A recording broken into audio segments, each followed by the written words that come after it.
Hello friends, welcome to the success Kendra. Friends देखिए, आज इस सेशन में हम लोग 70 बीपीएससी पीटी 2024 के लिए घटना चक्र का जो नया वाला बुक आया हुआ है फ्रेंड्स, यहाँ पर आप देख भी सकते हैं।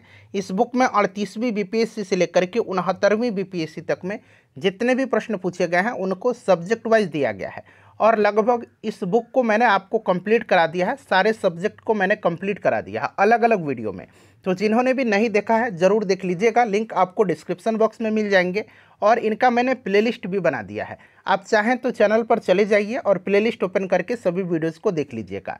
ध्यान दीजिए फ्रेंड्स, देखिए आज इस सेशन में हम लोग 70 बीपीएससी पीटी 2024 घटना चक्र वर्ल्ड ज्योग्राफी यानी कि विश्व के भूगोल से संबंधित जितने भी प्रश्न 38वीं बीपीएससी से लेकर के 69वीं बीपीएससी तक में पूछे गए हैं उन सभी प्रश्नों को हम लोग आज एक ही सेशन में डिस्कस करेंगे। यानी कि एक ही वीडियो में इन सारे प्रश्नों को हम लोग यहाँ पर डिस्कस करने वाले हैं। बड़ा ही इंपॉर्टेंट सेशन फ्रेंड्स, और वर्ल्ड ज्योग्राफी में बीपीएससी में प्रश्न बनता है, इसलिए ध्यानपूर्वक कंप्लीट देखिएगा।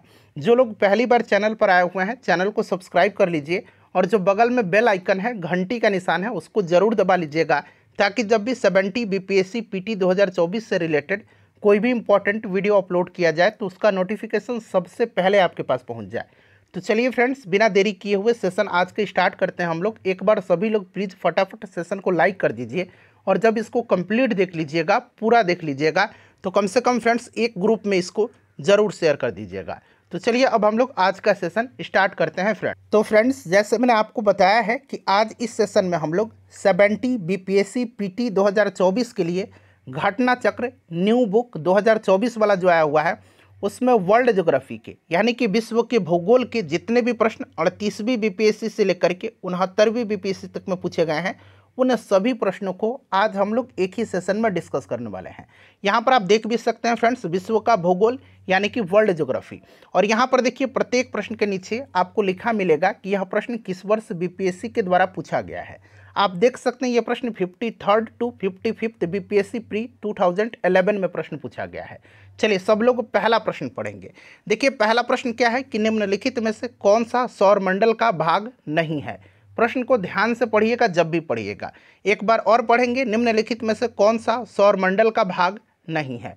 अगर आप फ्रेंड्स आंसर पहले से जानते हैं तो आंसर कमेंट करते चलिए, इससे आपका रिवीजन होते चलेगा और साथ ही साथ जो भी मैं आपको एक्सप्लेन करके बताऊंगा उसको आप ध्यानपूर्वक जरूर सुनेंगे। इससे क्या होगा कि एक प्रश्न के साथ साथ आपके 2 से 3 प्रश्न जो हैं कवर होते चलेंगे।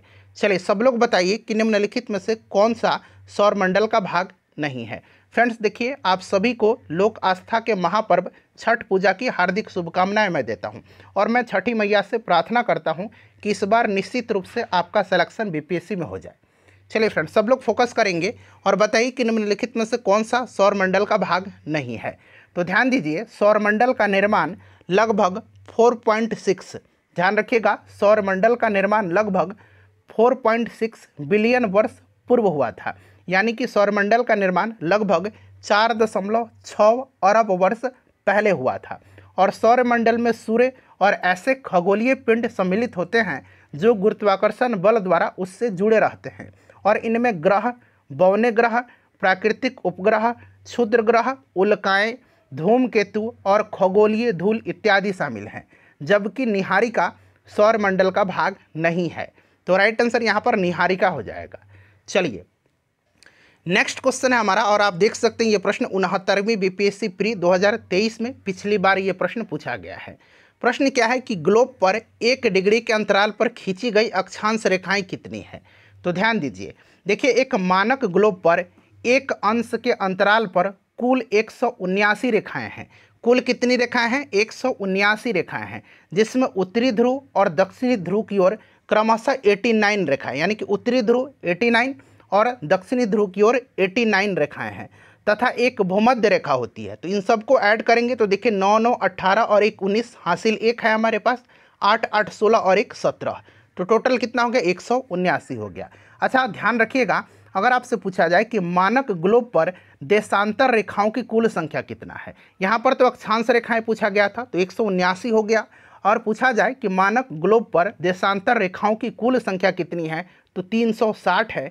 ये भी फ्रेंड्स आप ध्यान रखिएगा, ठीक है। चलिए नेक्स्ट क्वेश्चन है कि ब्रह्मांड में पल्सर क्या है। ये भी देखिए 69वीं बीपीएससी प्री 2023 का क्वेश्चन है। तो देखिए ब्रह्मांड में पल्सर एक घूमता हुआ न्यूट्रॉन है जो विद्युत चुंबकीय विकिरण उत्पन्न करता है और अधिकांश न्यूट्रॉन तारे पल्सर के रूप में देखे जाते हैं। तो ये घूमते न्यूट्रॉन तारा, ठीक है ना। चलिए उसके बाद नेक्स्ट क्वेश्चन है हमारा कि सौरमंडल का प्रधान आकाशीय पिंड कौन सा है। सौरमंडल का प्रधान आकाशीय पिंड कौन सा है। तो आपको पता है कि सौरमंडल का प्रधान आकाशीय पिंड जो है ये सूर्य है, ठीक है। सूर्य सौरमंडल के केंद्र में स्थित है और सूर्य क्या है, एक तारा है, एक स्टार है, ठीक है ना। तो यहाँ पर सूर्य राइट आंसर हो जाएगा। चलिए फ्रेंड्स उसके बाद देखिए वैज्ञानिक जिन्होंने सर्वप्रथम खोज की कि पृथ्वी सूर्य के चारों ओर घूमती है, बताइए। तो फ्रेंड्स ये किसने किया था। तो फ्रेंड्स ये कोपरनिकस ने किया था। और एक चीज़ ध्यान रखिएगा, देखिए प्रसिद्ध भारतीय खगोलविद बराहमिहिर हैं। इन्होंने लगभग 1000 वर्ष पूर्व ही यह बता दिया था, इनसे 1000 वर्ष पूर्व ही यह बता दिया था कि चंद्रमा पृथ्वी की परिक्रमा लगाता है और पृथ्वी सूर्य की परिक्रमा करती है, ठीक है। चलिए और इसी प्रकार से मैंने आपको सारे सब्जेक्ट कवर कराया हुआ है। Modern history, ancient, medieval, Bihar का हिस्ट्री, बिहार का इतिहास, बिहार का भूगोल, बिहार ज्योग्राफी, उसके बाद पॉलिटिकल साइंस, और मैंने आपको इंडियन ज्योग्राफी इससे पहले कवर कराया हुआ है। और आज हम लोग वर्ल्ड ज्योग्राफी कवर कर रहे हैं। उसी प्रकार से साइंस वाले सेक्शन में मैंने आपको फिजिक्स, केमिस्ट्री और बायोलॉजी अलग अलग वीडियो में कवर कराया हुआ है। जिन्होंने नहीं देखा है ज़रूर देखिएगा, लिंक डिस्क्रिप्शन बॉक्स में मिलेगा या फिर मैंने इनका प्लेलिस्ट भी बना दिया है। आप चाहें तो चैनल पर चले जाइए और प्लेलिस्ट ओपन करके सभी वीडियोज़ को एक एक करके देख सकते हैं। चलिए अगला प्रश्न हमारा, देखिए हमारी आकाश गंगा के केंद्र की परिक्रमा करने के लिए सूर्य को कितना समय लगता है, बताइए। तो देखिए फ्रेंड्स सूर्य को एक परिक्रमा करने में लगभग 22.5 से लेकर के 25 करोड़ वर्ष, ठीक है ना, 22.5 से लेकर के 25 करोड़ वर्ष लगते हैं। और परिक्रमा की यह अवधि कॉस्मिक ईयर यानी कि हिंदी में इसको ब्रह्मांड वर्ष बोलेंगे, यह कहलाती है। और इसमें से अगर निकटतम हम आंसर की बात करते हैं तो आप देख सकते हैं यहाँ पर 25 करोड़ वर्ष दिया गया है, ठीक है। चलिए नेक्स्ट क्वेश्चन है कि जिस तारामंडल के तारे ध्रुव तारे की ओर संकेत करते हैं वह कौन सा है। जिस तारामंडल के तारे ध्रुव तारे की ओर संकेत करते हैं वह आपका कौन सा है। तो ये सप्तऋषि है, ऑप्शन ए यहाँ पर राइट आंसर हो जाएगा, ठीक है। चलिए अगला प्रश्न है कि ग्रह जिसका कोई उपग्रह नहीं है यानी कि उसके पास कोई भी उपग्रह नहीं है वह कौन सा ग्रह है। तो देखिए दो ग्रह ऐसे हैं, बुध और शुक्र। याद रखिएगा बुध और शुक्र ऐसे ग्रह हैं जिनके पास कोई भी उपग्रह नहीं है। तो यहाँ मैं बुध भी दिया हुआ और मैं शुक्र भी बगल में मैंने लिख दिया है, ठीक है। अच्छा अगर आपसे पूछा जाए कि सौरमंडल का सबसे बड़ा उपग्रह कौन सा है, तो सौरमंडल का सबसे बड़ा उपग्रह जो है ये गैनीमेड है। और गैनीमेड आपको पता है कि यह किसका उपग्रह है, तो यह बृहस्पति का उपग्रह है, ठीक है। चलिए अगला प्रश्न करेंगे कि सौरमंडल का सर्वाधिक गर्म ग्रह कौन सा है। तो गर्म ग्रह किसको कहा जाता है, ये आपको पता होगा। सौरमंडल का सर्वाधिक गर्म ग्रह शुक्र है, ठीक है ना। कौन सा है, शुक्र है। अच्छा शुक्र को और अन्य नामों से जाना जाता है, जैसे कि मॉर्निंग स्टार कहा जाता है यानी कि सुबह का तारा, भोर का तारा, और इवनिंग स्टार यानी कि सांझ का तारा कहा जाता है। पृथ्वी की भगिनी, पृथ्वी की जुड़वा बहन, इन सब उपनामों से शुक्र को जाना जाता है, ठीक है। और इसके पास कोई भी उपग्रह नहीं होता है, जैसे मैंने आपको अभी बताया है। चलिए उसके बाद देखिएगा इवनिंग स्टार किस ग्रह को कहते हैं। तो अभी मैंने बताया है शुक्र को कहते हैं, option number C right answer इसका हो जाएगा। नेक्स्ट क्वेश्चन है कि पृथ्वी तक पहुंचने के लिए सूर्य से चला प्रकाश समय लेता है लगभग में बताना है।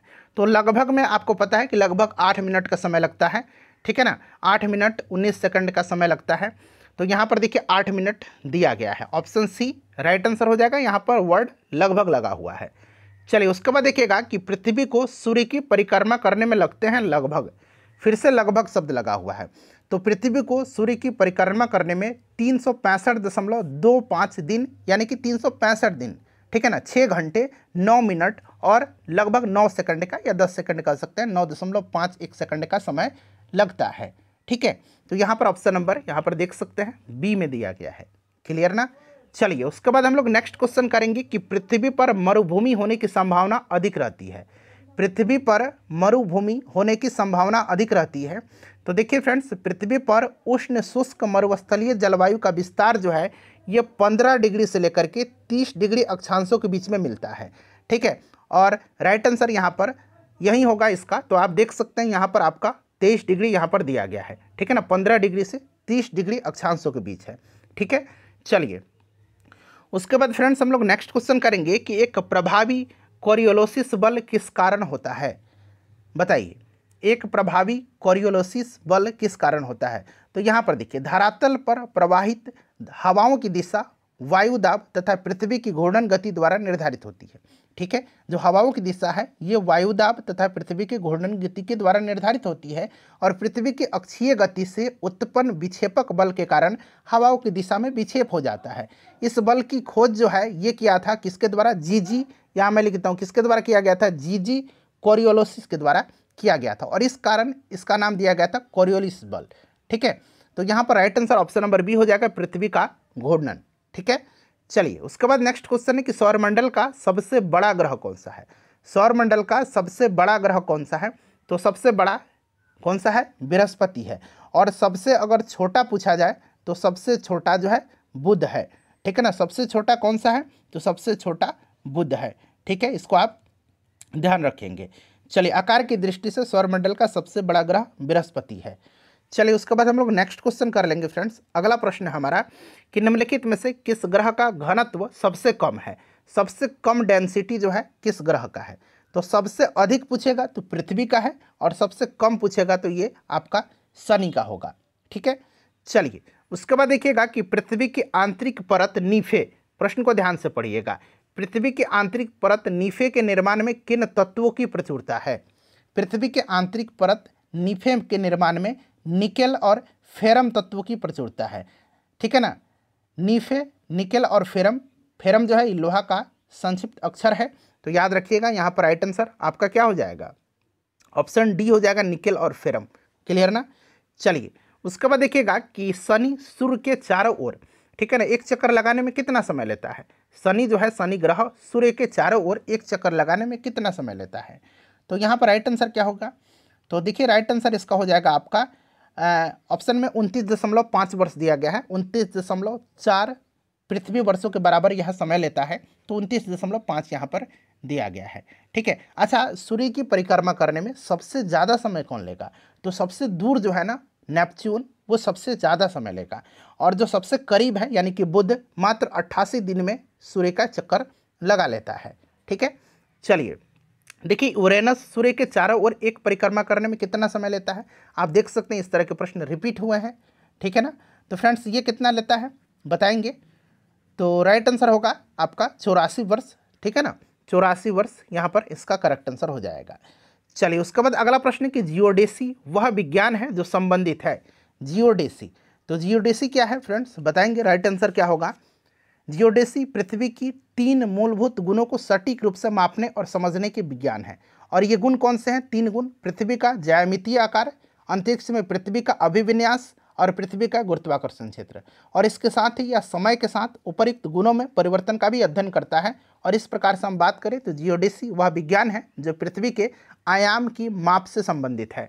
तो पृथ्वी के आयाम की माप से। चलिए निम्नलिखित में से कौन सा जोड़ा सही सुमेलित है। बताइए, सही सुमेलित यहाँ पर पूछा गया है। तो आप देख सकते हैं यहाँ पर अपघटक, जीवाणु, ये बिल्कुल आपका सही सुमेलित दिया गया है, ठीक है ना। घास जो होता है ये आपका उत्पादक हो गया, प्राथमिक उपभोक्ता में हिरन आ जाएगा, ठीक है ना। द्वितीयक, उसके बाद हम बात करते हैं द्वितीय उपभोक्ता में तो तेंदुआ आएगा। निम्नलिखित में से देखिए किस महाद्वीप का भूभाग सबसे कम है।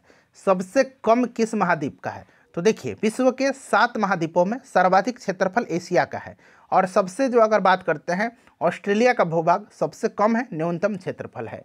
तो ऑस्ट्रेलिया यहाँ पर करेक्ट आंसर हो जाएगा। चलिए उसके बाद देखिएगा कि निम्नलिखित में से कौन उष्णकटिबंधीय घास का मैदान है। फ्रेंड्स अगर सेशन पसंद आ रहा है तो प्लीज़ लाइक करें, आपका लाइक ही हमें मोटिवेट करता है। सो प्लीज़ फ्रेंड्स लाइक ज़रूर किया करें।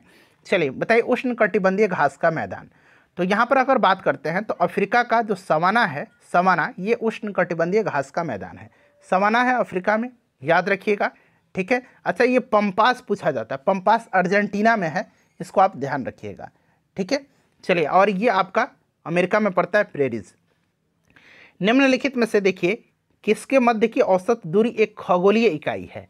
बताइए, तो देखिए खगोलीय इकाई एस्ट्रोनॉमिकल यूनिट जिसको कहा जाता है, यह पृथ्वी और सूर्य के बीच की औसत दूरी है।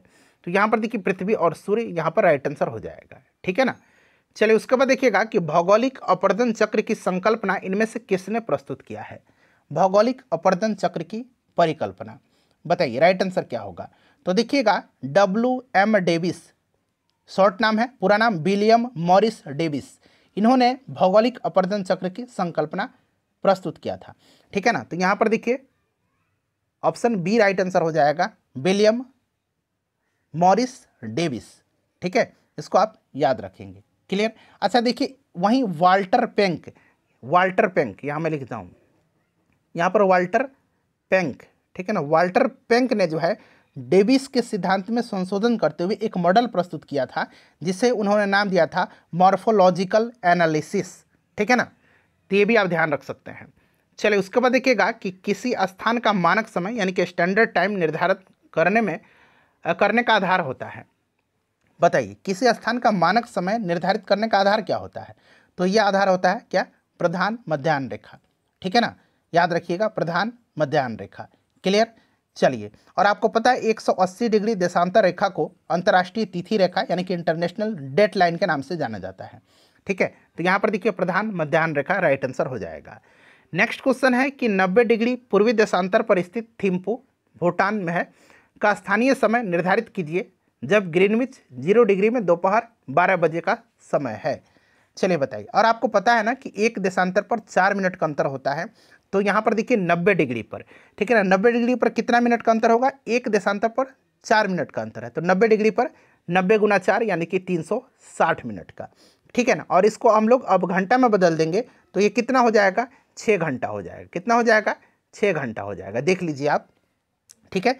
तो इसीलिए 90 डिग्री पूर्वी देशांतर पर जो थिम्पू है ना उसका स्थानीय समय 6 PM होगा, ठीक है ना। यहाँ से देख सकते हैं 12 बजे का समय है तो 6 घंटा शाम हो जाएगा, तो यहाँ पर 6 PM राइट आंसर हो जाएगा। ऑप्शन नंबर यहाँ पर बी करेक्ट आंसर हो जाएगा। चलिए 69वीं BPSC का क्वेश्चन है, ये भी 69वीं BPSC का है कि किस पठार पर कर्क रेखा तथा भारतीय मानक समय रेखा एक दूसरे को काटती है। चलिए बताइए राइट आंसर इसका क्या होगा, सब लोग बताइए करेक्ट आंसर इसका क्या होगा। अच्छा प्रश्न है। तो देखिए फ्रेंड्स यह जो आपका पठार है ना जहाँ पर कर्क रेखा और भारतीय मानक समय रेखा एक दूसरे को काटती है, यह आपका बघेलखंड का है। बघेलखंड का पठार छत्तीसगढ़ में है, उस पर कर्क और भारतीय मानक समय रेखा एक दूसरे को काटती है। और ये दोनों रेखाएं जो हैं छत्तीसगढ़ के सूरजपुर में एक दूसरे को क्रॉस करती हैं, काटती हैं, ठीक है। और भारतीय मानक देशांतर रेखा आपको पता है उत्तर प्रदेश, मध्य प्रदेश, छत्तीसगढ़, उड़ीसा और आंध्र प्रदेश से होकर के गुजरती है। और कर्क रेखा 8 राज्यों से गुजरती है, ये भी आपको पता है। तो यहाँ पर बघेलखंड करेक्ट आंसर हो जाएगा। देखिए निम्न में से कौन सी सबसे लंबी पर्वत श्रृंखला है। अब देखिए शब्द यहाँ पर निम्न लगा है, मतलब इनमें से आपको बताना है। वैसे तो आपको पता है कि विश्व की सबसे लंबी पर्वत श्रृंखला जो है ये आपको पता है एंडीज पर्वत श्रृंखला है, ठीक है ना। लेकिन निम्न में से बताना है, तो इसमें से अगर हम बात करेंगे तो ये इनमें से रॉकी है, ठीक है ना। रॉकी यहाँ पर राइट आंसर हो जाएगा, ठीक है, रॉकी राइट आंसर हो जाएगा, क्लियर, याद रखिएगा रॉकी। चलिए और रॉकी कहाँ पर है, ये उत्तरी अमेरिका महाद्वीप में है। और एंडीज कहाँ पर है, एंडीज दक्षिण अमेरिका महाद्वीप में है, ठीक है।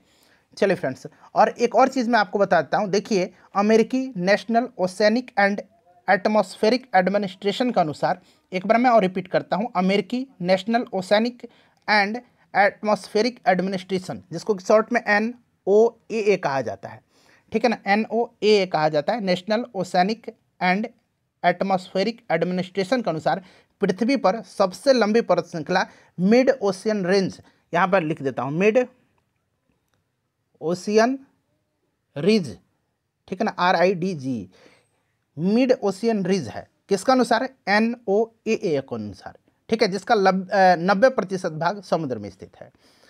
चलिए उसके बाद नेक्स्ट क्वेश्चन है कि कराल एक प्रकार की निर्मित संरचना है।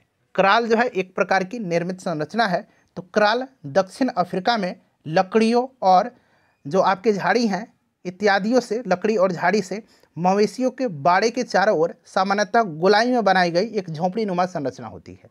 नेशनल ज्योग्राफिक चैनल अगर आप देखते होंगे तो इस तरह की संरचनाएं आपने देखा होगा।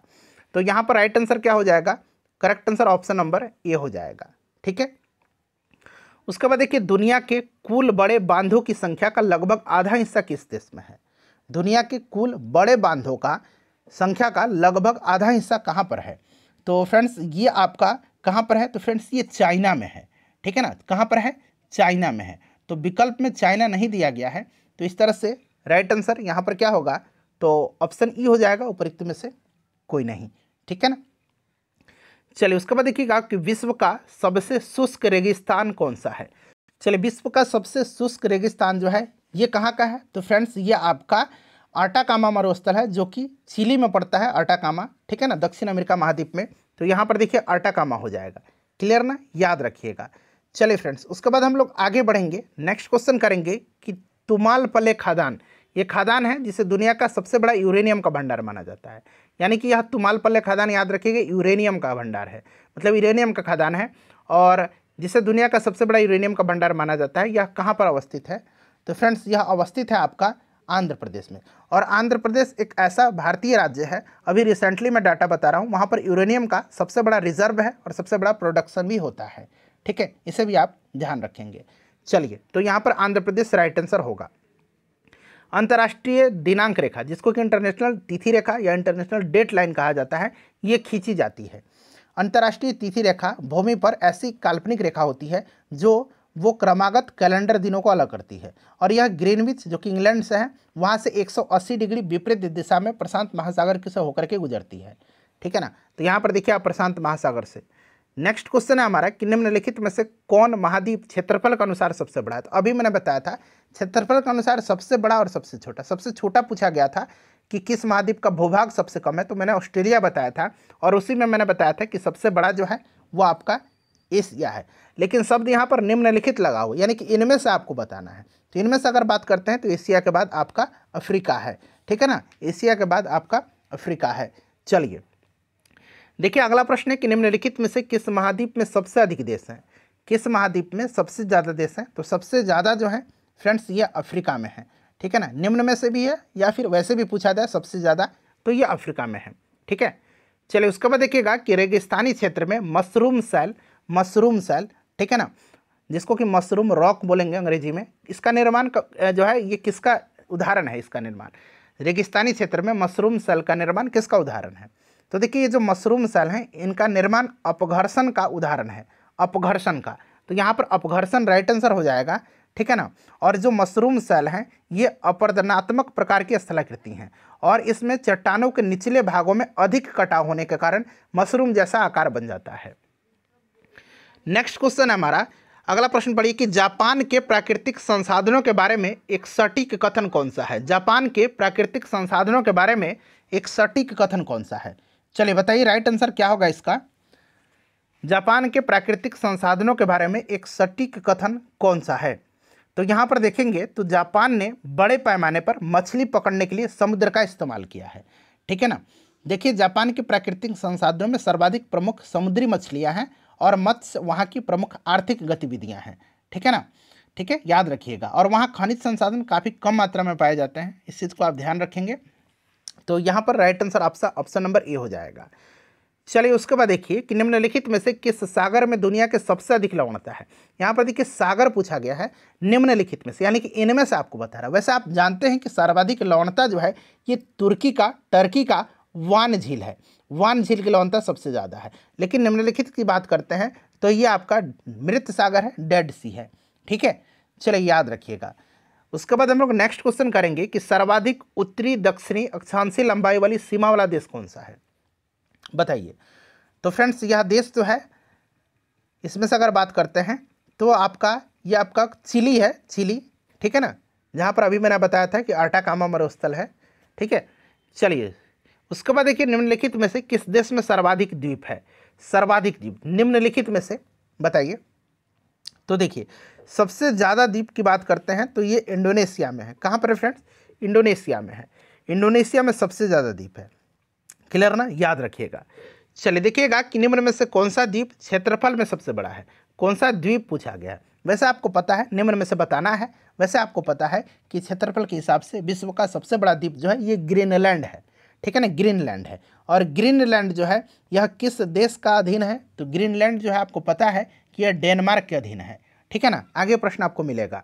तो इसमें से आपको क्षेत्रफल के हिसाब से सबसे बड़ा द्वीप बताना है, तो यह द्वीप आपका बोर्नियो है।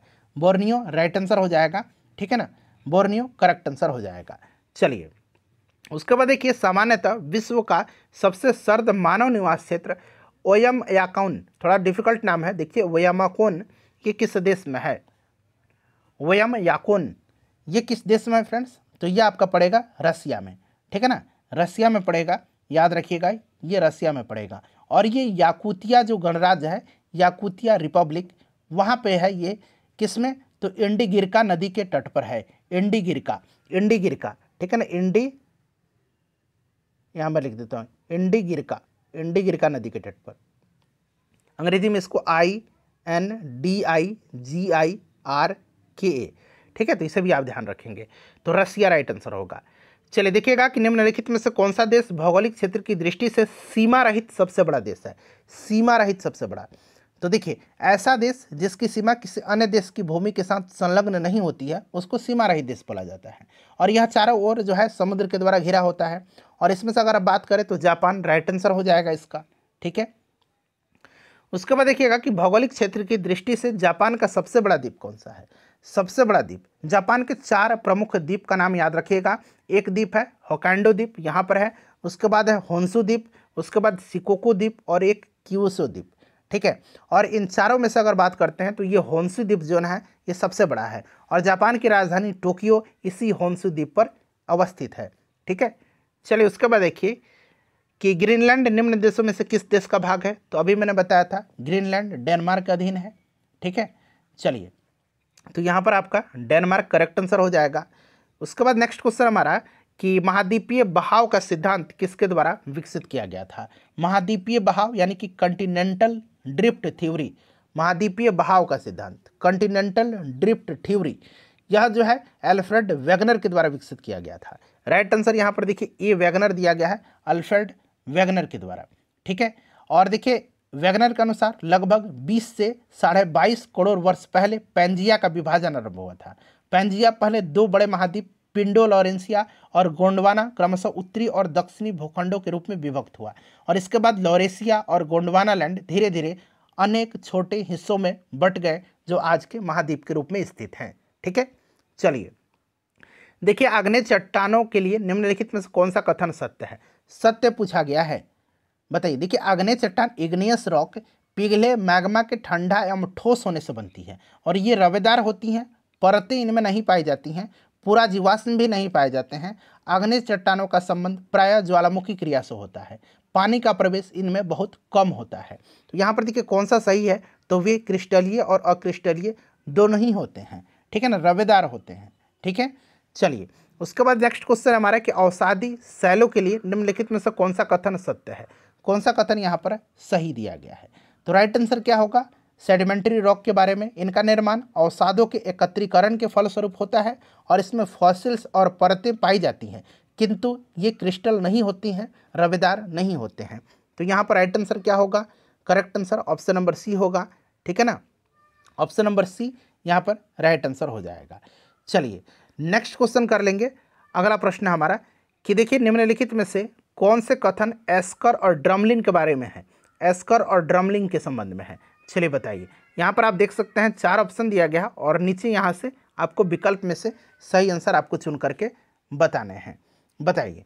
तो यहाँ पर देख लीजिएगा, मैं सीधे आपको आंसर बताता हूँ। ऑप्शन बी होगा 1, 2 और 4। अब क्या करिए, आप पहले 1, 2, 4 पढ़ लीजिए, एस्कर और क्रूड के बारे में, ठीक है ना। एस्कर नहीं, एस्कर और किसके बारे में? ड्रमलिन के बारे में। तो एस्कर क्रूड बेबड बजरी और रेत की लकीरें हैं, सही है। ड्रमलिन ज़्यादातर बोल्डर और मिट्टी के बने हैं, ठीक है, ये भी आपका सही दिया गया है। ये वाला स्टेटमेंट गलत है, जबकि देखिए एस्कर ग्लेशियरों की धाराओं के द्वारा निर्मित होता है और ड्रमलिन ग्लेशियरों की क्रिया से उत्पन्न होता है, ठीक है, इसको आप याद रखिएगा। चलिए नेक्स्ट क्वेश्चन कर लेंगे। तो 2 और ऑप्शन बी हो जाएगा 1, 2 और 4। अगला प्रश्न हमारा कि माउंट एटना क्या है? माउंट एटना जो है फ्रेंड्स ये एक आपका एक्टिव वोल्केनो है, सक्रिय ज्वालामुखी है जो इटली के सिसिली द्वीप के पूर्वी तट पर स्थित है, ठीक है ना। तो यहाँ पर एक ज्वालामुखी हो जाएगा। उसके बाद देखिए मैना लोआ उदाहरण है। तो मैना लोआ भी एक तरह का ज्वालामुखी ही है। मैना लोआ ये अमेरिका के हवाई द्वीप पर स्थित है, ठीक है। तो याद रखिएगा यह आपका ऑप्शन नंबर ए हो जाएगा, सक्रिय ज्वालामुखी। ठीक है ना। चलिए उसके बाद देखिएगा कि वर्ष 2004 के हिंद महासागरीय भूकंप तथा उससे परिणामित सुनामी के संबंध में निम्नलिखित में से कौन सा कथन सही नहीं है। सही नहीं पूछा गया है, सही नहीं है। तो यहाँ पर देख लीजिए सारा ऑप्शन सही नहीं पूछा गया है। तो सही नहीं जो है ना, ये आप देखिए ऑप्शन सी इसमें सही नहीं है। वर्तमान अनुमानों के अनुसार भूकंप जनित सुनामी ने समुद्र में डूब गई अनगिनत लाशों के अतिरिक्त 50 लाख से अधिक लोगों के मौत के घाट उतार दिया था। ठीक है ना। तो यहाँ से देखिए 2 से 3 लाख लोग मारे जाने और खोए जाने की संभावना ऐसे व्यक्त की गई थी, न कि 50 लाख।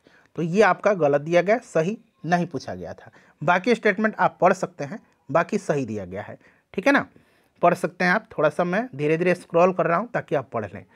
चलिए उसके बाद देखिएगा कि विश्व की सबसे ऊंची चोटियाँ किस प्रकार के पर्वतों में पाई जाती हैं। विश्व की सबसे ऊंची चोटियाँ किस प्रकार के पर्वतों में पाई जाती हैं। तो आपको पता है कि जो आपका नवीन मोड़दार पर्वत है, ठीक है ना, उन्हीं में पाई जाती हैं। और विश्व की सबसे ऊंची चोटी माउंट एवरेस्ट आपको पता है। ठीक है ना, इसको आप ध्यान रखिएगा, हिमालय की है और हिमालय एक नवीन मोड़दार वलित पर्वत है। तो यहाँ पर याद रखिएगा। देखिए निम्नलिखित में से कौन सी नदियाँ हैं इसमें से। अच्छा, विक्टोरिया और चाड़ क्या है। तो देखिए विक्टोरिया और चाड़ जो है ना, विक्टोरिया और चाड़ ये अफ्रीका की प्रमुख झील हैं। ठीक है ना। और यहाँ पर देखिएगा स्वेज और पनामा, तो ये नहरें हैं दोनों। उसके बाद देखिए मर्रे और डार्लिंग ये आपकी नदियाँ हैं। ठीक है ना, मर्रे डार्लिंग नदियाँ हैं, ये ऑस्ट्रेलिया महाद्वीप की नदी हैं। ईरी और ह्यूरन क्या है। तो ईरी और ह्यूरन जो है एक तरह की झील है ये। ठीक है, अमेरिका और कनाडा में है ये। चलिए हैदराबाद शहर निम्नलिखित देशों में से किस में स्थित है। तो हैदराबाद भारत में है, आपको पता है। लेकिन एक हैदराबाद जो है ना, हैदराबाद तो भारत में तेलंगाना की राजधानी है, और एक पाकिस्तान में भी है। पाकिस्तान के सिंध प्रांत का ये दूसरा सबसे बड़ा शहर है हैदराबाद। तो इस तरह से देखा जाए तो एक से अधिक राइट आंसर हो जाएगा। पाकिस्तान में भी है और इंडिया में भी है। चलिए उसके बाद देखिएगा कि एक नदी विशिष्ट क्षेत्र से अपना जल बहा के लाती है, उस क्षेत्र को क्या कहा जाता है। एक नदी विशिष्ट क्षेत्र से अपना जल बहा के लाती है, उस क्षेत्र को क्या कहा जाता है। देखिए एक नदी जिस विशिष्ट क्षेत्र से अपना जल बहा कर लाती है, उस क्षेत्र को जल ग्रहण क्षेत्र कहा जाता है। ठीक है ना। नदी और उसकी जो सहायक नदियां हैं उसके द्वारा बहाए जाने वाले क्षेत्र को जल निकासी क्षेत्र कहा जाता है। तो दोनों याद रखिएगा, ये जल ग्रहण क्षेत्र होगा। देखिए निम्नलिखित में से किस राज्य में कांगेर घाटी राष्ट्रीय उद्यान स्थित है। कांगेर घाटी जो है ये कहाँ पर है। तो फ्रेंड्स ये आपका छत्तीसगढ़ में पड़ता है, याद रखिएगा। ठीक है ना। इंद्रावती टाइगर रिजर्व भी याद रखिएगा, Indravati tiger reserve, Indravati tiger reserve ये भी आपका छत्तीसगढ़ में है, ये भी आप ध्यान रखिए। ठीक है। चलिए उसके बाद देखिए निम्नलिखित देशों में से किस में कोयले का सबसे बड़ा संचित भंडार है। सबसे बड़ा संचित भंडार पूछा गया है, जरा आप ध्यान से पढ़ेंगे। सबसे जो है संचित भंडार, तो संचित भंडार जो है फ्रेंड्स ये कहाँ पर है। तो फ्रेंड्स ये आपका अमेरिका में है। ठीक है ना, याद रखिए कहाँ पर है, अमेरिका में है। ठीक है, अमेरिका में है, क्लियर, अमेरिका में है। चलिए संचित भंडार। और वहीं कोयले की उत्पादक की बात करते हैं तो चाइना में उत्पादन सबसे ज़्यादा होता है। मैं बिल्कुल आपको लेटेस्ट आंकड़ा बता रहा हूँ। ठीक है, संचित भंडार यानी कि रिजर्व में अमेरिका और प्रोडक्शन में चाइना। ठीक है। चलिए नेक्स्ट क्वेश्चन कर लेंगे। अगला प्रश्न हमारा कि निम्नलिखित में से जो है कौन 2020 में गेहूं का सबसे बड़ा उत्पादक था। तो अभी भी याद रखिएगा गेहूं में और चावल में चाइना पहले नंबर पर है। ठीक है ना, याद रखिएगा। ऑप्शन यहाँ पर डी करेक्ट आंसर हो जाएगा। मक्का के उत्पादन में अमेरिका है पहले नंबर पर। नेक्स्ट क्वेश्चन है हमारा कि निम्नलिखित देशों में से कौन इलेक्ट्रॉनिक्स का सबसे बड़ा उत्पादक है। इलेक्ट्रॉनिक्स का सबसे बड़ा उत्पादक बताइए, करेक्ट आंसर क्या होगा। तो इलेक्ट्रॉनिक्स का सबसे बड़ा उत्पादक जो है ये आपका चाइना है। अभी अब दीपावली आई हुई थी, आपने लगाया भी होगा अपने घरों पर, चाइना राइट आंसर हो जाएगा यहाँ पर। ठीक है। चलिए उसके बाद हम लोग नेक्स्ट क्वेश्चन करेंगे कि विश्व की सर्वाधिक लंबी पर्वत श्रृंखला कौन सी है। लंबी पूछा गया है। तो अभी मैंने आपको बताया था थोड़ी देर पहले, लंबी मैंने जब आपको बताया था, ठीक है ना, लंबी पर्वत श्रृंखला जब मैंने आपको बताया था कि जो आपका national oceanic and atmospheric administration है अमेरिका का, उसके अनुसार पृथ्वी की सबसे लंबी पर्वत श्रृंखला मिड ओशियन रिज बताया गया है। लेकिन हम लोग पढ़ते आ रहे हैं सबसे लंबी पर्वत श्रृंखला एंडीज पर्वत श्रृंखला है। ठीक है ना। देखिए कोकोस प्लेट किन के मध्य पाई जाती है। कोकोस प्लेट जो है, कोकोस इस तरह से COS लिखा जाता है अंग्रेजी में, कोकोस प्लेट, तो ये पाई जाती है मध्य अमेरिका के पश्चिमी तट और प्रशांत प्लेट के मध्य। तो यहाँ पर मध्य अमेरिका और प्रशांत प्लेट राइट आंसर हो जाएगा। चलिए उसके बाद हम लोग नेक्स्ट क्वेश्चन कर लेंगे कि संयुक्त राज्य अमेरिका का रस्ट बाउल जो है निम्नलिखित में से किस प्रदेश में स्थित है। ये जो रस्ट बाउल है, ठीक है ना, ये लोहा के उत्पादन के लिए जाना जाता है। यह लोहा उत्पादन करने वाला एक आर्थिक क्षेत्र है और ये अमेरिका में है, ठीक है ना, याद रखिएगा। और फ्रेंड्स ये अमेरिका के कहाँ पर है, उत्तरी पूर्वी क्षेत्र में है, ठीक है ना, इसको आप ध्यान रखिएगा। तो यहाँ पर राइट आंसर क्या हो जाएगा, रस्ट बाउल या रस्ट बेल्ट संयुक्त राज्य अमेरिका के उत्तरी पूर्वी क्षेत्र है और यह लौह उत्पादन करने का एक आर्थिक क्षेत्र है। और इसमें Illinois, Indiana, Michigan, Ohio, Pennsylvania ये सब क्षेत्र शामिल हैं, ठीक है ना। तो यहाँ पर राइट आंसर ऑप्शन ई हो जाएगा। क्लियर ना, याद रखिएगा। चलिए नेक्स्ट क्वेश्चन करेंगे। एक से अधिक विकल्प है इसमें और इसमें आपका ग्रेट लेक्स प्रदेश, पीट्सबर्ग प्रदेश ये सब शामिल हैं। तो यहाँ पर एक से अधिक देखिए ग्रेट लेक्स और पीट्सबर्ग दिया गया है। चलिए उसके बाद देखिएगा कि नामीबिया तट के साथ बहने वाली ठंडी जलधारा का नाम क्या है। नामीबिया तट के साथ कौन सी जलधारा बहती है, ठंडी जलधारा। तो ये जलधारा कौन सी है, बेंगुएला है, ठीक है ना। ये कौन सी जलधारा है, ये बेंगुएला जलधारा है, ठीक है, याद रखिएगा बेंगुएला जलधारा है। क्लियर। चलिए नेक्स्ट क्वेश्चन है हमारा, और बेंगुएला जलधारा के अच्छे प्रभाव के कारण जो कालाहारी मरुस्थल है वहाँ के पश्चिमी तट का मौसम साल भर ठंडा और सुहाना रहता है। उसके बाद देखिए ब्राज़ील के पठार के पास के मैदानों को कहते हैं, ब्राज़ील के पठार के पास के मैदान जो है उनको कहा जाता है। तो फ्रेंड्स ये आपके ब्राज़ील के पठार के पास उष्णकटिबंधीय घास के मैदान कंपोस पाए जाते हैं। कंपोस ब्राज़ील में है, पंपास अर्जेंटीना में है, ठीक है ना, याद रखिएगा, इंपॉर्टेंट है। वेल्ड कहाँ पर है, दक्षिण अफ्रीका में है और डाउन्स ऑस्ट्रेलिया में है। क्लियर। चलिए देखिए किलिमंजारो क्या है, किलिमंजारो क्या है फ्रेंड्स, तो किलिमंजारो एक आपका पर्वत है, तंजानिया के उत्तरी पूर्वी भाग में स्थित है, ठीक है, इस चीज़ को आप याद रखिएगा। यहाँ पर हो जाएगा आपका वोल्केनो, ठीक है ना, एक आपका आग्नेयगिरी वोल्केनो। गोबी का मरुस्थल है, गोबी मरुस्थल कहाँ पर है, तो गोबी मरुस्थल, गोबी डेजर्ट उत्तरी चीन और दक्षिण मंगोलिया में स्थित एक विशाल मरुस्थल है। तो चीन और मंगोलिया याद रखिएगा। चलिए फ्रेंड्स उसके बाद हम लोग नेक्स्ट क्वेश्चन कर लेंगे। अगला प्रश्न क्या है हमारा, एक मिनट रुक जाइए। हाँ देखिएगा कि जोहान्सबर्ग विख्यात है, जोहान्सबर्ग जो कि आपका दक्षिण अफ्रीका में पड़ता है, ठीक है ना। तो ये आपका किसके लिए प्रसिद्ध है, तो ये आपके सोना और हीरा खनन के लिए प्रसिद्ध है। तो यहाँ पर स्वर्ण खनन हेतु। चलिए उसके बाद देखिएगा कि निम्न में से कौन सा एक स्थल रुद्ध देश है, यानी कि लैंडलॉक्ड कंट्री है, ठीक है। इसमें से अगर बात करते हैं तो कौन सा है बताइए। तो इसमें से हंगरी जो है ना एक स्थल रुद्ध देश है, जो कि Ukraine, Romania, Serbia, Croatia, Slovenia, Austria और स्लोवाकिया से घिरा हुआ है, ठीक है ना। इसको आप याद रखिएगा, हंगरी राइट आंसर हो जाएगा। चलिए देखिएगा कि इजराइल की उभयनिष्ठ सीमाएं हैं, इजराइल की सीमा किसके साथ लगती है, तो इजराइल जो है ये पश्चिम एशिया में मध्य पूर्व का यानी कि मिडिल ईस्ट का भूमध्य सागर तटीय देश है और इसकी पश्चिमी सीमा भूमध्य सागर से, उत्तरी सीमा लेबनान से, उत्तर पूर्वी सीमा सीरिया से, पूर्वी सीमा जॉर्डन से और दक्षिण पश्चिम सीमा इजिप्ट से यानी कि मिस्र से लगी हुई है। अतः हम विकल्प की बात करते हैं तो यहाँ पर ऑप्शन ई हो जाएगा, लेबनान, सीरिया, जॉर्डन, मिस्र के साथ, ठीक है ना, याद रखिएगा। भूमध्य सागर से भी है, उसके बाद लेबनान से है, ठीक है ना, लेबनान से आपका हो जाएगा उत्तरी सीमा, उत्तर पूर्वी सीमा सीरिया से, ठीक है ना, पूर्वी सीमा जॉर्डन से और मिस्र के साथ आपका दक्षिण पश्चिम सीमा लगता है, ठीक है। चलिए उसके बाद बाकी तो आपको पता ही है, गाजा पट्टी और वेस्ट बैंक के साथ भी इसकी सीमा लगती है। चलिए उसके बाद देखिए संसार की छत यानी कि रूफ ऑफ द वर्ल्ड किसको कहा जाता है, तो ये पामीर के पठार को कहा जाता है, ठीक है ना, याद रखिएगा पामीर के पठार को। चलिए पामीर का पठार राइट आंसर हो जाएगा। नेक्स्ट क्वेश्चन हमारा कि पूर्वी समुद्र की स्वामिनी का नाम क्या है, पूर्वी समुद्र की स्वामिनी, तो पूर्वी समुद्र की स्वामिनी का नाम श्रीलंका है, ठीक है ना, याद रखिएगा श्रीलंका है।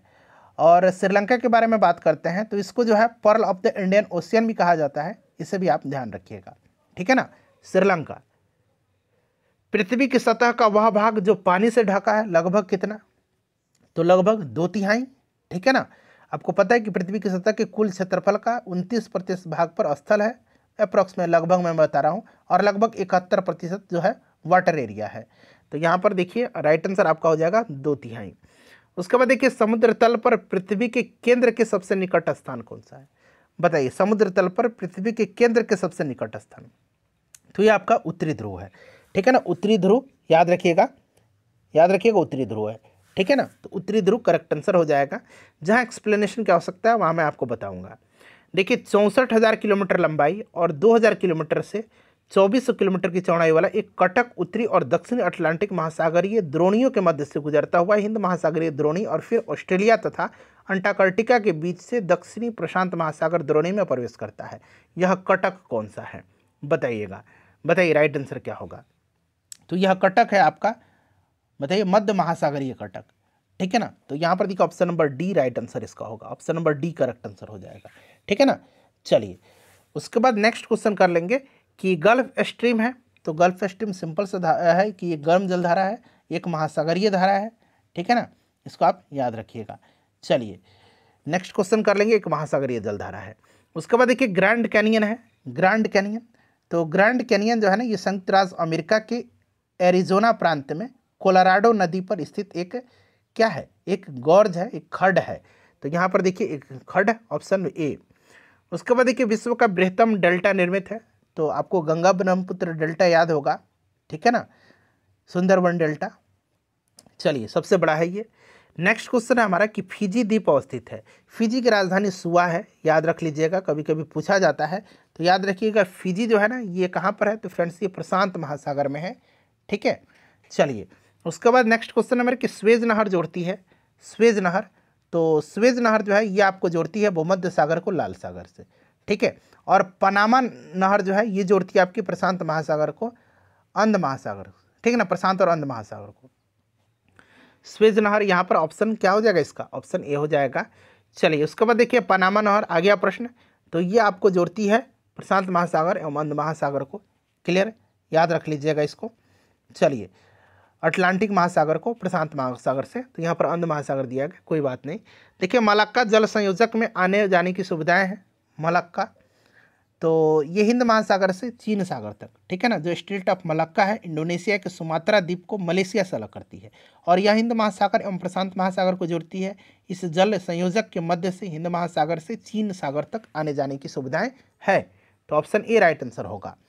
उसके बाद देखिएगा सुंडा ट्रेंच जो है ये किस द्वीप के समानांतर है, सुंडा ट्रेंच। सुंडा ट्रेंच याद रखिएगा हिंद महासागर में स्थित है और इसका विस्तार मुख्यतः इंडोनेशिया द्वीप समूह के सुमात्रा और जावा द्वीपों के समानांतर है, सुमात्रा और जावा द्वीपों के समानांतर है। तो एक से अधिक राइट आंसर इसका होगा। चलिए फ्रेंड्स उसके बाद हम लोग अगला प्रश्न करेंगे, ओजोन परत बताती है, ओजोन परत बताती है, ओजोन लेयर जो है याद रखिएगा, ठीक है ना। तो पृथ्वी की सतह से 15 से 20 किलोमीटर ऊपर वायुमंडल की परत, ठीक है ना। तो ऑप्शन नंबर यहाँ पर आपका डी राइट आंसर हो जाएगा, सतह से 15 से 20 किलोमीटर ऊपर। आगे प्रश्न मिलेगा और क्लियर होगा, पृथ्वी की सतह से ओजोन परत की ऊंचाई कितनी है। तो अभी मैंने बताया था, देखिए ये ओजोन अधिकांशतः 15 से 35 किलोमीटर की ऊंचाई पर ही होती है, ठीक है। मैंने अभी बताया था कि ओजोन की उपस्थिति 10 किलोमीटर से 50 किलोमीटर तक होती है, ठीक है, और 15 से 35 किलोमीटर की ऊंचाई पर यह पाई जाती है। ओजोन परत समताप मंडल के निचले भाग पर 15 से 35 किलोमीटर तक, ठीक है। तो यहाँ पर ऑप्शन ए राइट आंसर हो जाएगा, 10 से 20 किलोमीटर दिया गया है। चलिए उसके बाद देखिएगा कि गरजने वाली चालीसा, क्रुद्ध पचासा, चीखने वाली साठा, ये पौने पृथ्वी के किस गोलार्ध में चढ़ती है। तो हमने पढ़ा भी है गरजने वाली चालीसा, ठीक है, क्रुद्ध पचासा यानी कि क्रोधित पचासा और चीखने वाली साठा, ये पौन है और ये पृथ्वी के दक्षिणी गोलार्ध में चलती हैं, ठीक है ना। तो दक्षिणी गोलार्ध यहाँ पर राइट आंसर हो जाएंगे। चलिए उसके बाद देखिएगा कि काहिरा का समय ग्रीनविच से 2 घंटा आगे, अभी मैंने इस तरह का क्वेश्चन बताया था। अतः स्थिति क्या है, अतः यह स्थित है तो 2 घंटा आगे है, ठीक है ना। तो और यहाँ पर देख सकते हैं आप, अगर हम बात करते हैं तो यहाँ पर इसकी स्थिति जो होगी 30 डिग्री पूर्व देशांतर के पास बनती है, 30 डिग्री पूर्व देशांतर पर बनती है, ठीक है ना। तो याद रखिएगा इसको आप, एक देशांतर पर 4 मिनट का होता है तो 30 गुना 4 कर दीजिए 120, यानी कि 2 घंटे आ जाएगा। तो इस तरह से आप ऑप्शन से इसको सॉल्व कर सकते हैं, ठीक है। चलिए उसके बाद देखिए दक्षिणी गोलार्ध में सबसे बड़ा दिन है, दक्षिणी गोलार्ध में सबसे बड़ा दिन बताइए। तो ये 22 दिसंबर को, ठीक है ना, 22 दिसंबर को सबसे बड़ा होता है, याद रखिएगा। चलिए उसके बाद दक्षिणी गोलार्ध में, अच्छा उत्तरी गोलार्ध में सबसे बड़ा दिन पूछेगा तो 21 जून को, ठीक है ना, 21 जून को विश्व योग दिवस मनाया जाता है। महाद्वीप अलग हुए हैं, तो महाद्वीप किसके द्वारा, तो महाद्वीप जो है ये अलग हुए हैं किसके द्वारा, ये पूछा गया है। तो पृथ्वी का ऊपरी भाग स्थलमंडल लिथोस्फीयर और संपूर्ण क्रस्ट एवं मैंटिक का ऊपरी भाग जो है उसका निर्माण विभिन्न प्लेटों से हुआ और ये प्लेटें विभिन्न प्रारूप की विवर्तनी की क्रिया के फलस्वरूप गतिशील और प्रभावित होती हैं। ठीक है ना, तो यहाँ पर विवर्तनी क्रिया हो जाएगा। उसके बाद देखिए वलन क्रिया किसका परिणाम है? वलन क्रिया, तो वलन क्रिया जो है ये आपका पर्वत निर्माणकारी बल है। ठीक है ना, तो यहाँ पर option number C right answer हो जाएगा। उसके बाद देखिए यूरोप की एक पर्वत श्रृंखला, यूरोप की इसमें से पर्वत श्रृंखला एल्प्स है। ठीक है ना, हिमालय तो एशिया में पड़ जाएगा। एंडीज कहाँ पर है बता दीजिए, एंडीज कहाँ पर है? एंडीज आपका दक्षिण अमेरिका में है और रॉकी उत्तरी अमेरिका में है। चलिए तकलामाकन मरुस्थल स्थित है, तकलामाकन, तो फ्रेंड्स ये चाइना में है तकलामाकन। ठीक है ना, चाइना में है। चलिए उसके बाद देखिएगा कि ग्रेट विक्टोरियन मरुस्थल कहाँ पर है? तो ग्रेट विक्टोरियन और गिब्सन मरुस्थल, मैं गिब्सन का नाम बार बार बताता हूँ आपको, ये दोनों ऑस्ट्रेलिया में है, तो ऑस्ट्रेलिया यहाँ पर राइट आंसर हो जाएगा। देखिए निम्नलिखित में से किस देश की मृत सागर के साथ भूमि सीमा नहीं है? मतलब मृत सागर के साथ शेयर नहीं करता है, बाउंड्री नहीं सटता है उसका कोई भी लैंड। तो ये आपका इसमें से मैं आपको बताता हूँ। देखिए मृत सागर जो है ना, ये इसका विस्तार जॉर्डन, इजराइल और वेस्ट बैंक क्षेत्र में है। ठीक है ना, याद रखिएगा। तो यहाँ पर आपका हो जाएगा इसमें से आपका लेबनान नहीं होगा। ठीक है ना, और फिलिस्तीन सरकार के आधिकारिक मानचित्र के अनुसार वेस्ट बैंक क्षेत्र इसमें फिलिस्तीन का अधिकांश क्षेत्र समाहित है, इसलिए यहाँ पर फिलिस्तीन भी दिया गया है। ठीक है, चलिए उसके बाद देखिएगा कि दक्षिण अमेरिका में मध्य अक्षांशीय घास के मैदान को क्या कहते हैं? दक्षिण अमेरिका में तो सिंपल सा है, मैंने बार बार बता रहा हूँ आपको। पंपास कहाँ पर है? तो ये अर्जेंटीना में है। कंपास कहाँ पर? कंपास ब्राज़ील में है। ठीक है ना, याद रखिएगा, इंपॉर्टेंट है ये, क्लियर। चलिए डाउन्स ऑस्ट्रेलिया में है, मैंने बताया है। वेल्ड दक्षिण अफ्रीका में है, वेल्ड कहाँ पर है? दक्षिण अफ्रीका में है। प्रेरी कहाँ पर है? ये उत्तरी अमेरिका में पड़ जाएगा, क्लियर। प्रेरी अमेरिका में, उत्तरी अमेरिका में। उसके बाद अगर हम बात करें स्टेपी, यूरेशिया में पड़ेगा। चलिए फ्रेंड्स, निम्नलिखित में से कौन सा शहर किसी देश की राजधानी नहीं है? देखिए कैनबरा ऑस्ट्रेलिया की राजधानी है, वेलिंगटन न्यूजीलैंड की राजधानी है, रियाद कहाँ की राजधानी है? सऊदी अरब की राजधानी है। ठीक है ना, सिडनी कहीं की भी राजधानी नहीं है। 90 ईस्ट रिज कहाँ पर स्थित है? 90 ईस्ट रिज बताइए। 90 ईस्ट रिज जो है ये हिंद महासागर में है। ठीक है, हिंद महासागर का एक कटक का नाम है 90 ईस्ट रिज, क्लियर। तो हिंद महासागर करेक्ट आंसर हो जाएगा। चलिए अगला प्रश्न है कि रूस के किस शहर को उत्तर का वेनिस कहा जाता है? उत्तर का वेनिस कहा जाता है। तो रूस का जो सेंट पीटर्सबर्ग है उसी को उत्तर का वेनिस कहा जाता है। ठीक है ना, तो यहाँ पर देखिए सेंट पीटर्सबर्ग राइट आंसर हो जाएगा। देखिए अड्डू प्रवाल द्वीप किस महासागर में स्थित है? अड्डू प्रवाल द्वीप एटॉल, ये भारतीय हिंद महासागर में स्थित है। ठीक है ना, यहाँ पर देखिए ये आपका राइट आंसर हो जाएगा भारतीय महासागर। चलिए उसके बाद देखिए निम्नलिखित में से कौन सा जोड़ा बेमेल है? भारतीय महासागर यानी कि हिंद महासागर एक ही चीज़ था, कंफ्यूज मत होइए। कौन सा जोड़ा बेमेल है? तो मेरे हिसाब से आप देखेंगे तो इसमें से कोई सा भी जोड़ा बेमेल नहीं दिख रहा है, क्योंकि मसाई अफ्रीका का है, सकाई मलेशिया में पाया जाता है और सकाई मलेशिया के अलावा इंडोनेशिया में पाया जाता है। उसके बाद देखिए बेडोइन जो है, ये आपका बेडोइन, ये आपको बद्दू को कहा जाता है, अरब प्रायद्वीप में पाए जाते हैं, अरब मरुस्थलीय क्षेत्र में पाए जाते हैं, किर्गिज मध्य एशिया में पाए जाते हैं। ठीक है, तो इस हिसाब से तो कोई भी इसमें से सुमेलित बेमेल नहीं है, ऑप्शन ई राइट आंसर होगा। एक बार आप भी बताइएगा अगर मुझसे गलती हो रही होगी तो। चलिए देखिए निम्नलिखित में से कौन सा एक जर्मनी का कोयला क्षेत्र नहीं है? जर्मनी का नहीं है, तो जर्मनी का आप देखेंगे तो ये आपका लॉरेन बेसिन नहीं है। लॉरेन बेसिन जो है ना, लॉरेन बेसिन ये फ्रांस का है। ठीक है ना, बाकी रूर घाटी काफ़ी फेमस है, रूर घाटी, सार बेसिन और अचेन बेसिन ये जर्मनी के आपके प्रमुख कोयला क्षेत्र है, जबकि लॉरेंस बेसिन जो है, लॉरेन बेसिन ये आपका फ्रांस में पड़ता है। चलिए उसके बाद देखिएगा कि सागरीय लवणता का मुख्य स्रोत क्या है? सागरीय लवणता का, देखिए सागरीय लवणता का मुख्य स्रोत भूमि है, जबकि नदियाँ लवणता को सागर तक पहुंचाने के कारकों में प्रमुख हैं। तो मेन स्रोत इसका भूमि है, जबकि नदी कारक है, मतलब इसको पहुंचाने में एक कारक है। ठीक है, अगला प्रश्न कि अरब सागर के पानी का औसतन जो है खारापन कितना है? यहाँ पर देखेंगे पीपीटी लिखा गया, पीपीटी का मतलब होता है पार्ट्स पर 1000। ठीक है ना, तो यहाँ पर 35 पीपीटी इसका आंसर होगा। ठीक है ना, हालांकि 36% लवणता पाई जाती है अरब सागर में, निकटतम है 35 पीपीटी, याद रखेंगे। निम्नलिखित सागरों में से किसमें औसतन लवणता सर्वाधिक है? फिर से प्रश्न ये रिपीट हो गया है और यहाँ पर डेड सी देख रखा है मृत सागर। हालांकि सबसे ज़्यादा लवणता मैंने बताया था कि तुर्की का वान झील में है। ठीक है, नेक्स्ट क्वेश्चन है कि सरगैसो सागर एक हिस्सा है।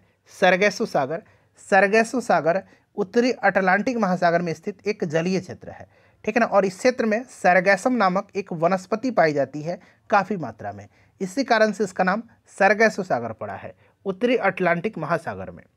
नेक्स्ट क्वेश्चन हमारा कि दक्षिण अमेरिका की सबसे बड़ी नदी कौन सी है। सबसे बड़ी नदी दक्षिण अमेरिका की, तो ऑब्वियसली ये आपकी अमेजन नदी है जो दक्षिण अमेरिका की सबसे लंबी और अपवाह क्षेत्र की दृष्टि से संसार की भी सबसे बड़ी नदी है, तो अमेजन राइट आंसर हो जाएगा।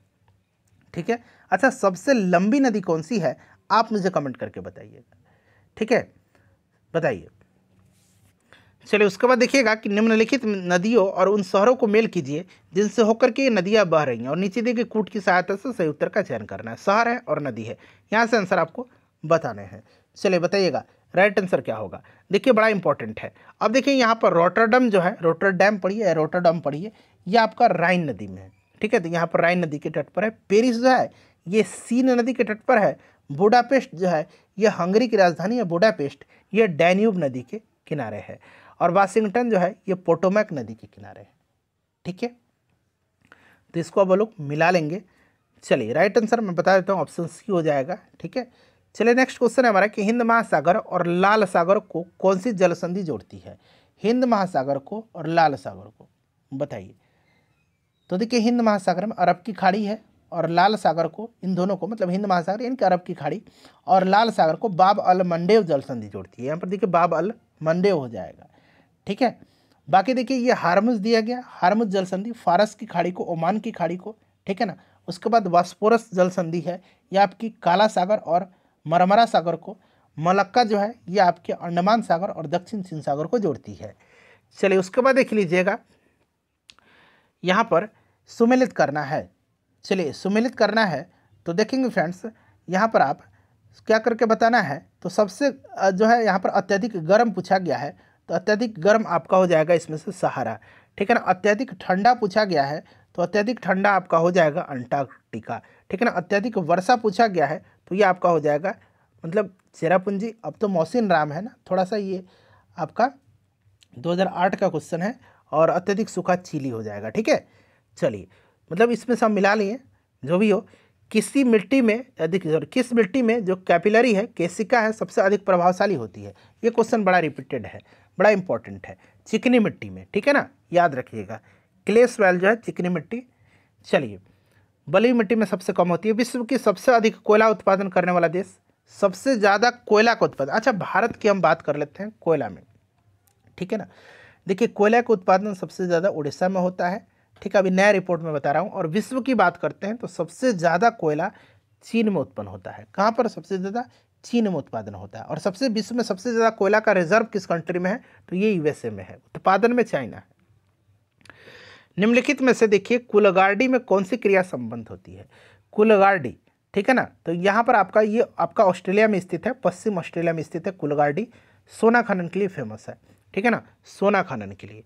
चलिए उसके बाद देखिएगा कि निम्न देशों में से किस देश में 2019 में सालाना सबसे अधिक सोने का उत्पादन हुआ है? अभी भी सोना के उत्पादन की बात करते हैं तो चाइना आगे है, तो चाइना यहाँ पर अभी के हिसाब से भी होगा।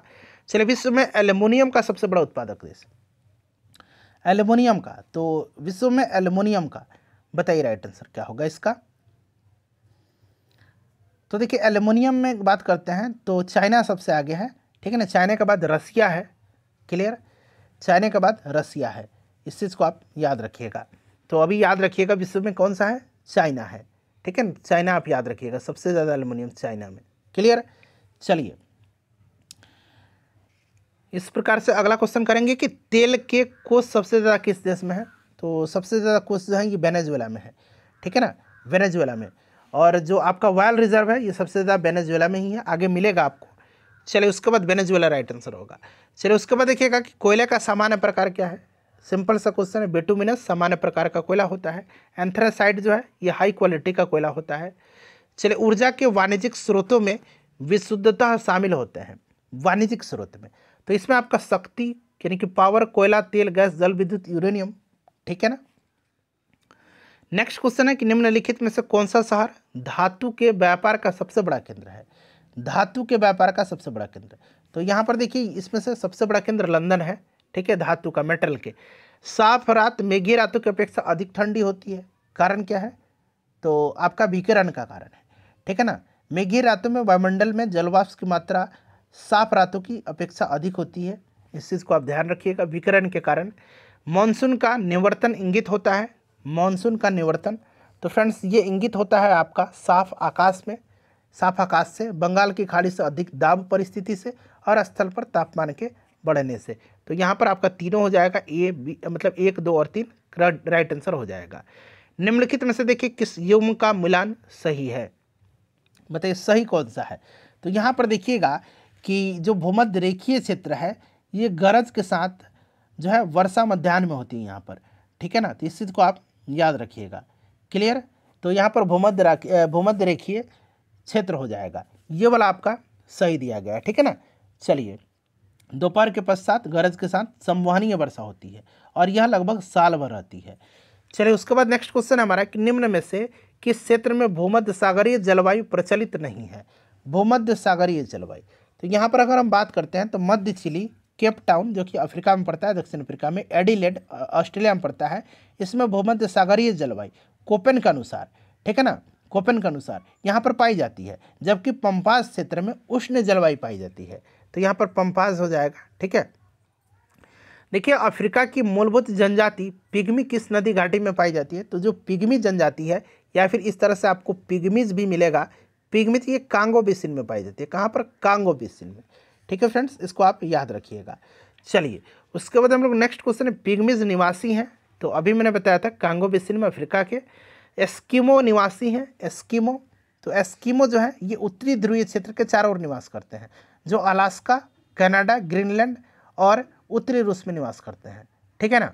तो यहाँ पर right answer option number A हो जाएगा, कनाडा, ठंडे प्रदेश में। एस्पेरांटो क्या है? एस्पेरांटो जो है ना, एस्पेरांटो एक अंतर्राष्ट्रीय संपर्क के लिए एक सहायक भाषा के रूप में एस्पेरांटो भाषा का विकास हुआ था, और इसका विकास किया था LL, यहाँ मैं लिख देता हूँ, अगर पूछा जाए तो याद रखिएगा, LL ज़ेमेनहॉफ, LL ज़ेमेनहॉफ ने किया था, ठीक है। चले, तो एक तरह का right answer option number D हो जाएगा, विश्व भाषा के रूप में कार्य करने के लिए बनाई गई कृत्रिम भाषा। नेक्स्ट क्वेश्चन है, वह देश जो विश्व में रेशम का सबसे बड़ा उत्पादक है? तो रेशम का सबसे बड़ा उत्पादक चाइना है। नेक्स्ट क्वेश्चन है कि शहतूत जो विश्व का सबसे सुंदर, गर्म और हल्का ऊन माना जाता है, कहाँ पैदा होता है? तो फ्रेंड्स ये चीन में पैदा होता है, ठीक है ना, चीन राइट आंसर हो जाएगा। नेक्स्ट क्वेश्चन है कि निम्नलिखित में से कौन सा देश विश्व का सबसे अधिक केसर उत्पन्न करने वाला देश है? तो सबसे ज़्यादा केसर का उत्पादन ईरान में होता है। चलिए, उसके बाद देखिएगा कि पत्थर के कोयले के भंडार में कौन सा देश संसार में अग्रणी है? तो अभी मैंने बताया था कि कोयले के भंडारण में बात करते हैं तो कौन सा देश अग्रणी है, ये पूछा गया है, बताइए। तो अभी मैंने आपको बताया था कि भंडारण में अमेरिका है, ठीक है ना, और उत्पादन में चाइना है, ठीक है। तो राइट आंसर बताइए इसका क्या होगा? तो इसमें से अगर हम बात करते हैं इन ऑप्शन में से, मतलब पत्थर के कोयले के भंडार में, अगर यहाँ पर देख लीजिए 4 ऑप्शन दिए गए, इनमें से चाइना हम लोग आंसर टिक करेंगे, ठीक है ना। इनमें से हम लोग चाइना टिक करेंगे, क्योंकि नेपाल है नहीं, न्यूजीलैंड है नहीं, भारत है नहीं, तो ऑप्शन के हिसाब से यहाँ पर चाइना आंसर हो जाएगा, ठीक है ना। चलिए, उसके बाद देख लीजिएगा कि संयुक्त राज्य अमेरिका को छोड़ करके विश्व के निम्न देशों में से कौन सा देश कच्चे तेल का सर्वाधिक उत्पादन करता है?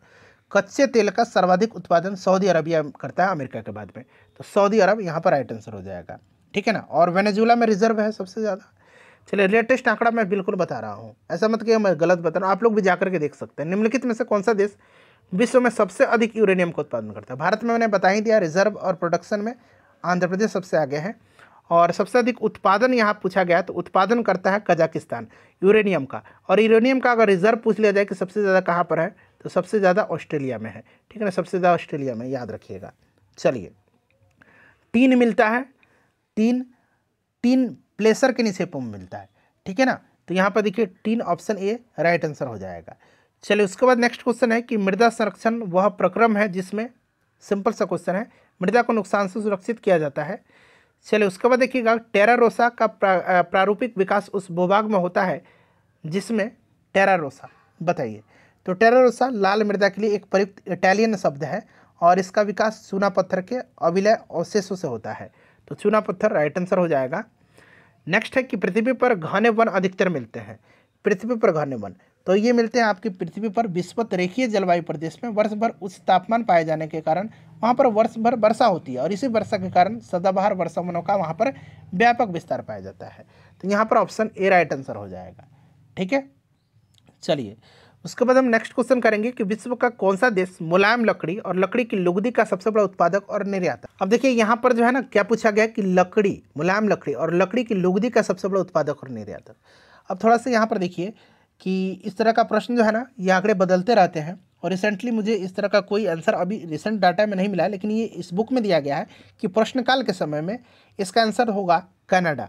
ठीक है ना, लेकिन फिर बाद में कहा गया है कि FAO का जो ईयर बुक है फॉरेस्ट प्रोडक्शन का 2020 के अनुसार, ठीक है ना, वहाँ पर जो है सबसे ज़्यादा अमेरिका जो है लुगदी का उत्पादक है, जबकि निर्यात में शीर्ष स्थान ब्राज़ील का है।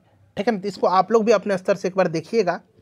चलिए उसके बाद देखिएगा कि रेल मार्ग है और जोड़ने वाला स्थान है सुमिलित करना है। चलिए आइए सुमिलित करते हैं। देखिए यूरोपीय ट्रांस कॉन्टिनेंटल रेल मार्ग जो है यह आपका पेरिस से वार्सा तक है, यानी कि मतलब फ्रांस से पोलैंड तक। ठीक है ना, तो पेरिस वार्सा यहाँ दिया गया है। ट्रांस एंडियन रेल मार्ग तो फ्रेंड्स ये आपका अर्जेंटीना से लेकर के चिली तक है, अर्जेंटीना के ब्यूनस आयर्स से लेकर के वाल्फेरेजो। ठीक है ना, तो ये आपका हो जाएगा। ट्रांस साइबेरियन रेल मार्ग की बात करते हैं तो फ्रेंड्स ये आपका सेंट पीटर्सबर्ग, ठीक है ना, वहाँ से लेकर के मॉस्को तक, ठीक है, व्लादिवोस्तोक तक, लेनिनग्राद से रसिया में व्लादिवोस्तोक तक, तो ये आपका हो जाएगा। और ओरिएंट एक्सप्रेस जो है ये आपका फ्रांस से लेकर के इस्तांबुल तुर्की तक। ठीक है, तो ये मिला लीजिएगा इसका। चलिए उसके बाद देख लीजिए कि निम्नलिखित में से कौन सा एक पतन नगर नहीं है। पतन नगर नहीं है, ठीक है ना, बताइए पतन नगर इसमें से कौन सा नहीं। तो कैनबरा नहीं है, ठीक है ना, बाकी टोक्यो, न्यूयॉर्क, लंदन ये आपके पतन नगर हैं। ठीक है, याद रखिएगा। कैनबरा ऑस्ट्रेलिया की वर्तमान राजधानी है, जैसे मैंने आपको बताया है। चलिए उसके बाद हम लोग नेक्स्ट क्वेश्चन, अच्छा न्यूयॉर्क हडसन नदी के किनारे है, याद रखिएगा। वाशिंगटन पोटोमैक के किनारे मैंने आपको बता दिया था। लंदन टेम्स नदी के किनारे है। ठीक है, चलिए और जापान की राजधानी को मैंने बताया था कि होन्शु द्वीप पर स्थित है। चलिए उसके बाद देखिएगा कि निम्नलिखित में से कौन सा विश्व का कहवा पतन के नाम से जाना जाता है। कहवा पतन के नाम से तो ये सेंटोस बंदरगाह है जो है ब्राज़ील का, इसी को जाना जाता है। ठीक है, विश्व का कहवा पतन, कॉफ़ी पोर्ट इसको कहा जाता है। अगला प्रश्न है कि पर्यावरण किससे बना है। तो पर्यावरण जो बना हुआ है ना ये आपके जैव अजैव घटक से बना हुआ है। तो यहाँ पर देखो ऑप्शन डी हो जाएगा, उपयुक्त सभी भू आकृति घटक से भी, जीवीय घटक से भी, अजैव घटक से भी। नेक्स्ट क्वेश्चन है कि जलवायु परिवर्तन पर संयुक्त राष्ट्र संघ का कन्वेंशन ढांचा किससे संबंधित है। जलवायु परिवर्तन पर बताइए राइट आंसर क्या होगा। तो फ्रेंड्स देखिए इसमें से अगर हम बात करें जलवायु परिवर्तन पर संयुक्त राष्ट्र संघ का कन्वेंशन ढांचा ग्रीन हाउस गैस इसके उत्सर्जन में कमी लाने से संबंधित है। ठीक है ना, तो यहाँ पर ऑप्शन डी राइट आंसर हो जाएगा, ग्रीन हाउस गैसों के उत्सर्जन में कमी। उसके बाद देखिएगा कि मिसिसिपी डेल्टा उदाहरण है, मिसिसिपी डेल्टा। ठीक है, ये मिसिसिपी और यजू नदियों के बीच स्थित है। ठीक है ना, यजू नदी, यजू। ठीक है ना, याद रखिएगा। चलिए तो ये आपका हो जाएगा आपका जो बर्ड फ्रूट डेल्टा है। ठीक है ना, उंगली आकार का है ये, क्लियर, उंगलित या पंजक डेल्टा का स्वरूप है। चलिए उसके बाद नेक्स्ट क्वेश्चन है हमारा कि बेंगुएला जलधारा है। बेंगुएला जलधारा तो इसके बारे में अभी हमने पढ़ा था बेंगुएला के बारे में। तो बेंगुएला जो है ना ये आपकी दक्षिणी अंध महासागर यानी कि आपका अंध महासागर से बहने वाली एक ठंडी महासागरीय धारा है जो कि दक्षिण अफ्रीका के पश्चिमी तट से टकरा करके तट के सहारे अफ्रीका के उत्तर दिशा में बहती है और इस धारा का असर पश्चिम केप कोस्ट से अंगोला तक देखा जाता है। तो ऑप्शन यहाँ पर डी राइट आंसर हो जाएगा, दक्षिण अफ्रीका के पश्चिमी तट से प्रवाहित होने वाली ठंडी जलधारा है। चलिए इनमें से कौन जो है दिखता नहीं है, कौन सा इसमें से दिखता नहीं है, ये प्रश्न पूछा गया है। तो आप देख सकते हैं राहु राइट आंसर हो जाएगा। ठीक है ना, बाकी तो आप देख ही सकते हैं बुध, शुक्र, पृथ्वी, मंगल, बृहस्पति, शनि। देखिए बारहमासी नदियाँ में जल कहाँ से आता है। तो बारहमासी नदियाँ जो है ना, बारहमासी नदियाँ इनमें जल वर्षा से और साथ ही ऊंचे पहाड़ों से पिघलने वाले बर्फ से प्राप्त होता है, जिसके कारण इस प्रकार की नदियों में सालों भर जल रहता है। तो राइट आंसर यहाँ पर ऑप्शन बी हो जाएगा। निम्नलिखित आदिवासी समुदायों में से कौन निग्रिटो प्रजाति का है। निग्रिटो प्रजाति का, निग्रिटो प्रजाति का इसमें से होगा कौन, सेमांग। ठीक है ना, सेमांग करेक्ट आंसर हो जाएगा। ऑप्शन नंबर यहाँ पर आपका सी राइट आंसर हो जाएगा। निग्रिटो प्रजाति सबसे प्राचीन प्रजाति की श्रेणी में आती है। ठीक है ना, और निग्रिटो प्रजाति की अगर बात करते हैं तो इस प्रजाति का कुछ जनजाति दक्षिण भारत में निवास करती है। ठीक है, चलिए उसके बाद नेक्स्ट क्वेश्चन है कि विश्व में आधे से अधिक कहवा का उत्पादन कहाँ पर होता है? तो ऑब्वियसली ब्राज़ील में होता है, और जो सेंटोस बंदरगाह है, मैंने बताया था कि ब्राज़ील का सेंटोस बंदरगाह, इसको हम लोग कहवा पत्तन कहते हैं। जापान में औद्योगिक विकास के लिए निम्नलिखित कारकों में से कौन उत्तरदायी नहीं है? उत्तरदायी नहीं है, बताइए। तो खनिज संसाधनों की बहुलता, मैंने बताया था ना स्टार्टिंग में ही, यहाँ पर जो है खनिज संसाधन की थोड़ी सी उपलब्धता कम है। ठीक है, चलिए बहुलता का अभाव है यहाँ पर। देखिए पैंजिया के टूटे हुए दक्षिणी महाद्वीप को क्या कहा जाता है? सिंपल सा क्वेश्चन है, इसको गोंडवाना लैंड कहा जाता है। ठीक है ना, गोंडवाना लैंड। चलिए उसके बाद अगला प्रश्न है कि आर्कटिक क्षेत्र और अंटार्कटिक महाद्वीप किसके निकट स्थित है? आर्कटिक क्षेत्र और अंटार्कटिक महाद्वीप, तो फ्रेंड्स ये स्थित है उत्तरी और दक्षिणी ध्रुव के नज़दीक। ठीक है ना, तो उत्तरी और दक्षिणी ध्रुव राइट आंसर हो जाएगा।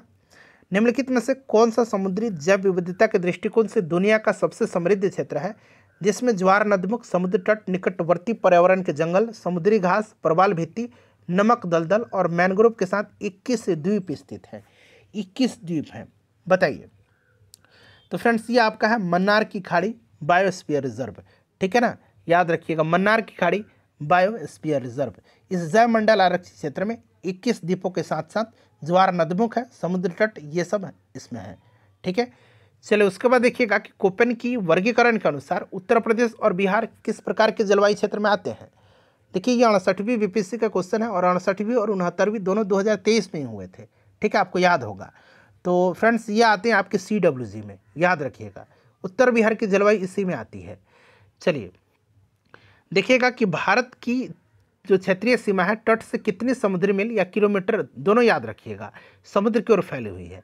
तो देखिए फ्रेंड्स समुद्री जो संयुक्त राष्ट्र समुद्री कानून विधि है, संधि है, उसका अनुसार अगर हम बात करते हैं तो प्रत्येक तटीय देश की एक प्रादेशिक जो है समुद्री क्षेत्र होता है जिस पर वह दावा करती है, और ये 12 समुद्री मील, ठीक है ना, या 21.9 किलोमीटर, ये दोनों आप याद रखिएगा। चलिए उसके बाद देख लीजिएगा कि खनिज निम्नलिखित में से किस चट्टान के स्तर में जमा होते हैं? तो खनिज जो जमा होते हैं ये आपके औसादी चट्टान के स्तर में। ठीक है ना, औसादी राइट आंसर हो जाएगा यहाँ पर। उसके बाद देखिएगा कि स्टेलेक्टाइट और स्टेलेग्माइट, याद रखिएगा ये स्थलाकृतियाँ बनती हैं किसके द्वारा? तो ये स्टेलेक्टाइट और स्टेलेग्माइट बनती हैं भूमिगत जल के द्वारा। नेक्स्ट क्वेश्चन है कि ट्रिवार्था के अनुसार भारत की जलवायु किस प्रकार की है? ट्रिवार्था के अनुसार भारत की जलवायु किस प्रकार की है, बताइए। राइट आंसर क्या होगा इसका? तो देखिए ट्रिवार्था के अनुसार भारत की जलवायु जो है ये किस प्रकार की जलवायु है? तो देखिए एक से अधिक होगा सवाना प्रकार की, उपोष्ण मानसूनी जलवायु, भूमध्य सागरीय जलवायु। ठीक है ना, तो एक से अधिक यहाँ पर राइट आंसर हो जाएगा इसका, एक से अधिक। लेकिन बीपीएससी ने इसका आंसर दिया हुआ है विकल्प बी, उपोष्ण मानसूनी जलवायु। नेक्स्ट क्वेश्चन है हमारा कि निम्नलिखित में से कौन सा भूकंप की गहनता नापने हेतु उपयोग लाया जाता है?